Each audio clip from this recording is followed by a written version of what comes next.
Me and Pac went in the studio and did a song together. And then them little dudes. Outlaws. Yeah. Outlaws. They came, like, as soon as we got there, they came up to Pac talking about, yo, Lauryn Hill dissed you, Mobb Deep dissed you. Now, once he got on, did he ever reach back to you? Yeah, Jay had me come and do Summer Jam with him one year. I think that was the time when he had that. Yeah, it's true. Tupac, he really had an issue with Jay-Z. He really didn't like him then. Not at all. I think that if Pac was alive, it would have been a whole different story. And as much money as Jay-Z has, he still hasn't accomplished what Tupac accomplished before he was at 25 years old. Big Daddy Kane just dropped a bombshell about Jay-Z and Tupac, and absolutely no one saw it coming. Turns out the story we've all been told might have been a lie from the start. Back then, Jay-Z was just a hungry up-and-comer, tagging along on Big Daddy Kane's tour. He wasn't headlining, he was jumping on stage during outfit changes, freestyling to keep the crowd hyped. But this wasn't just a one-off cosign. Kane invested real time. He helped Jay record early tracks, pushed his demo to major labels, and gave him opportunities most new artists could only dream of. But once Jay started climbing the ranks, Kane's name started fading from the narrative, fast.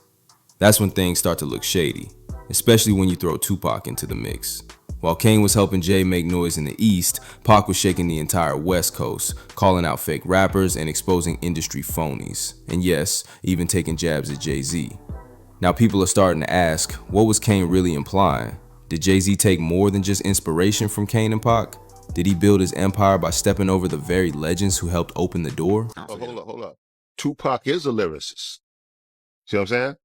It's just that he's not one of those lyrical MCs that spit stuff, but his stuff is, he spit deep lyrics that touch your soul. Let's break it down. In the early 90s, Jay-Z was still an unknown, just another rapper trying to break through. But Big Daddy Kane gave him a major boost during the Chocolate City tour, letting Jay hit the stage and spit bars while Kane changed outfits behind the scenes. That kind of spotlight, pure gold for a rising MC. Kane didn't stop there. He hit the studio with Jay, laid down tracks, and even shopped his demo around to major labels. But truth be told, most execs weren't impressed. Back then, Jay's flow wasn't moving the needle and the industry just wasn't buying it yet. I heard that no one really wanted to sign him when you were shopping him around the record labels. Is that true? Mm-hmm. Yeah. This was, I want to say, I don't know, 90, 91 maybe. We was, Jay, we recorded some songs, probably about 4 or 5 songs on Jay-Z, and shopped them to several different record labels, and they all passed. They said Jay's style didn't land, that it didn't hit the mark. But Kane, he still believed. He saw something the labels couldn't. Jay eventually found his rhythm and carved out his own lane. But here's the twist.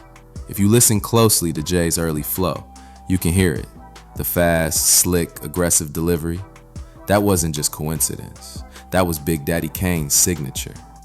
His influence is embedded in those early bars. Yet as Jay-Z's star rose, that part of the story started disappearing. The interviews, the documentaries, the origin stories, Kane's name was barely mentioned.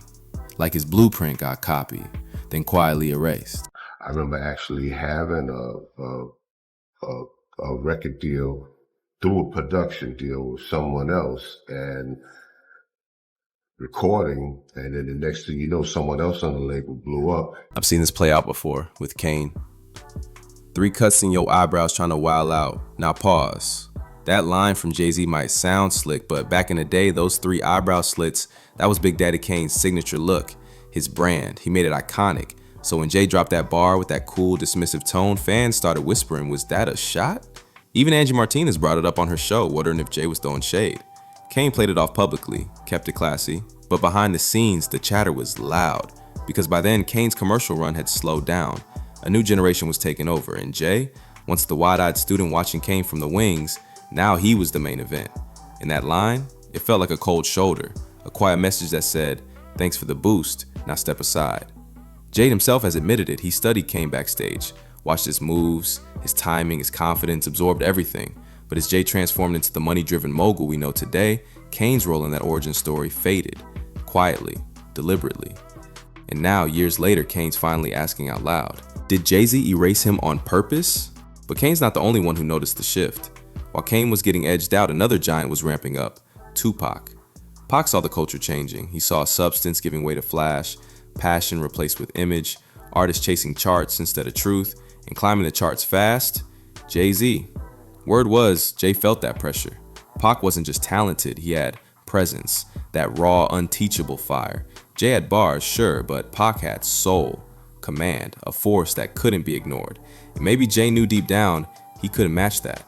It's crazy to think while Kane and Pac were blazing with authenticity, Jay was slowly building his empire, brick by brick, move by calculated move. But now that Kane's finally speaking out, the spotlight may be swinging back around.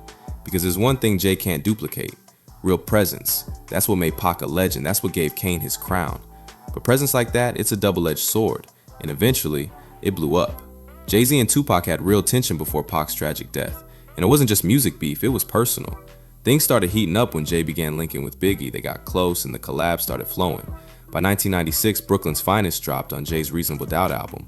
Jay and Big trading bars, slick, sharp, East Coast pride all over it. But that track, it was a spark in a powder keg.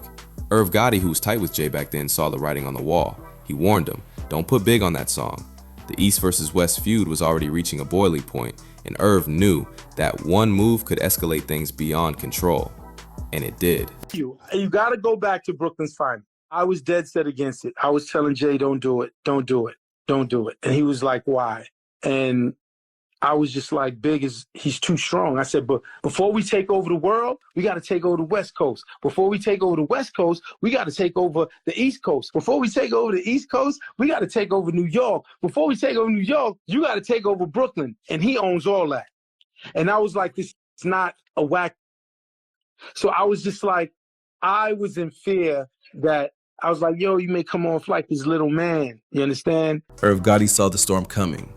He knew that dropping a joint track with Biggie, especially at that moment, could throw gasoline on an already raging fire, and fast. See, Biggie and Pac didn't always have beef. In fact, they started out on good terms. There was mutual respect, even friendship, but everything changed in 1994. That's when Pac was shot 5 times during a robbery at Quad Studios in New York. To Pac, it wasn't just a robbery, it felt like a setup. And whether it was true or not, he became convinced that Biggie and Diddy knew more than they let on, that they were connected to it somehow. Pac felt blindsided, betrayed, and once that trust was broken, he never let it go. Biggie, on the other hand, always denied having anything to do with the shooting, said he was just in the building, unaware of what went down. But by then, the damage was done. The lines were drawn, and Jay, knowingly or not, was stepping right into the crossfire. Yeah, I think Pac was more upset that that word was getting back to him, that the people that did do this to him was affiliated one way or another with Biggie, and whether they was extorting him or word got back that they was going to do this to Pac. So this is one of the reasons that Pac was upset. But after that moment at Quad Studios, it was all out war. Pac and Biggie went from friends to sworn enemies, trading lyrical shots in public. The tension wasn't just bubbling, it was boiling over. And right around the time Jay was prepping Brooklyn's Finest, Biggie dropped Who Shot You? That track hit like a bomb. And while Big claimed it wasn't aimed at Pac, Pac took it personally, real personally. To him, it felt like a taunt, like Big was mocking the very trauma he had just survived. Whether intentional or not, that record poured gasoline on a fire that was already out of control. That's why Irv Gotti warned Jay, chill out. The streets were too hot, the beef was too real, and anything that even hinted at disrespect could explode into something much bigger. But Jay didn't back down. He dropped Brooklyn's Finest anyway, and Biggie's verse, full of smoke, subtle jabs, slick talk, and shots that felt aimed directly at Pac. He even called him my son, a clear sign of disrespect in rap culture. And let's not forget the sly nods to the Faith Evans rumors, the very whispers that drove Pac to record Hit 'Em Up months later. It wasn't just music anymore. It was personal, it was dangerous, and Jay had just stepped right into the middle of hip-hop's deadliest feud. And then what Big did, which I was like, that's why Pac was on Jay, because of Brooklyn's Finest. If they have twins, you probably have 2 Pacs. Get it? 2 Pacs. And Jay's on the record with him. So now he's like, you ain't no like me, Jay-Z. Then he start bombing on. People knew exactly who Biggie was aiming at, and Pac wasn't one to let it slide. He clapped back hard with tracks like Bomb First, My Second Reply, and Fuck Friends. Each one laced with that trademark fury.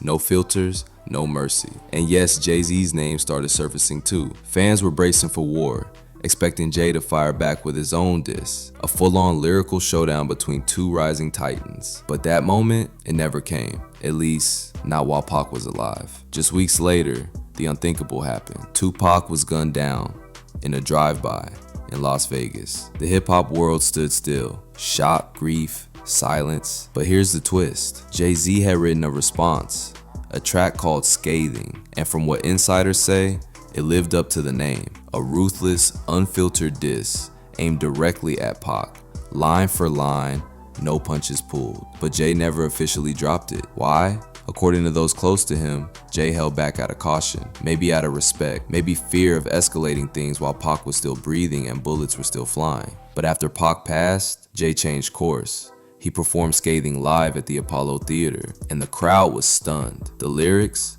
Cold-blooded, direct, disrespectful in a way that felt personal. DJ Clark Kent, who was there, later said the bars were ice cold. So the question is, why? Why would Jay wait until after Pac was gone to finally speak his mind? Was it strategy? Was it pent-up frustration? Or was it an attempt to rewrite the narrative, knowing Pac wouldn't be able to answer back?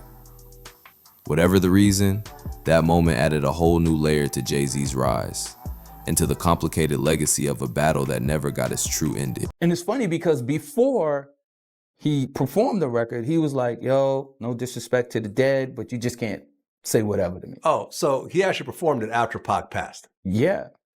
Yeah, we was at the Apollo. It was, I will say this, if you can find anybody who was at that show and the Apollo was packed, they will tell you that it was absolutely crazy, the things he was saying. I was like, Lord Jesus. Like when you know, when you hear something, it's one thing, but then when you hear it performed, it's like, jeez. It was super tough. That's where things start to get messy. For years, whispers have floated around that Jay felt a quiet sense of relief after Pac died. Not joy, but relief. Because while Jay respected Pac's artistry, he was also intimidated by him. And honestly, who wouldn't be? Pac had that raw, unfiltered, explosive energy, the kinds you couldn't predict, couldn't fake, and definitely couldn't match. He didn't just rap, he commanded. He was a storm with a mic, and everyone in the game felt it. And according to Gene Deal, former bodyguard for Diddy, that fear was real. Gene claimed that during one trip to Vegas, Jay-Z straight up refused to leave his hotel room because Pac and his crew were out roaming the city. Jay didn't want that smoke. Not in the streets, not in real life. So while the official story stayed quiet, behind the scenes, insiders were saying it out loud. Jay respected Pac, but he was also scared of him. The story is that Jay was going to try to perform in Vegas, but Pac was in Vegas, and him and his dudes now, and they wasn't going to let Jay-Z come out the hotel. They found out where Jay was at, and Jay wasn't going to come out the hotel. He was going to miss that performance or whatever like that, do that concert, and Jay was scared of the motherfucker. Jay wasn't coming out that hotel until he got clearance. Jay didn't want any smoke, and that fear wasn't just speculation, it was real. Fans have long called Jay-Z sneaky for the way he handled his tension with Pac. He never addressed him face to face, never dropped a diss while Pac was alive. Instead, he waited until it was safe, until the threat was gone. And the truth? Jay and his camp had a reputation for throwing subliminal shots, sneaky little jabs in verses hoping to bait Pac into blowing up. They knew how Pac was wired, passionate, emotional, ready to go to war over a line. And they used that against him. He saw what Pac had, that raw magnetic presence, that rare it factor you can't buy, can't fake, can't manufacture. Jay might have had the clever wordplay and smooth delivery, but he couldn't match Pac's energy. No matter how high he climbed, Pac's shadow loomed large. Even Nas couldn't hold his tongue about it.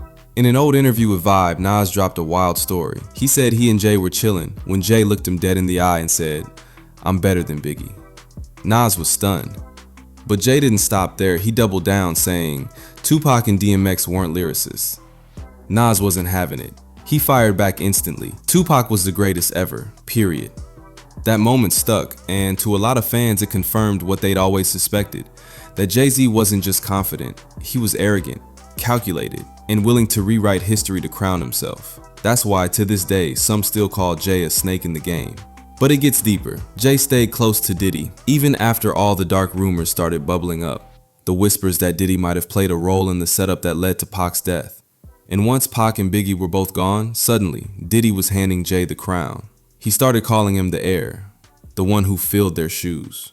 Meanwhile, the streets were buzzing, because it all felt too convenient, too clean. And for some, it raised one chilling question. Did Jay-Z build his empire on the graves of two icons? Build them shoes though. You feel you came in and you know what I'm saying? So we definitely give thanks for you.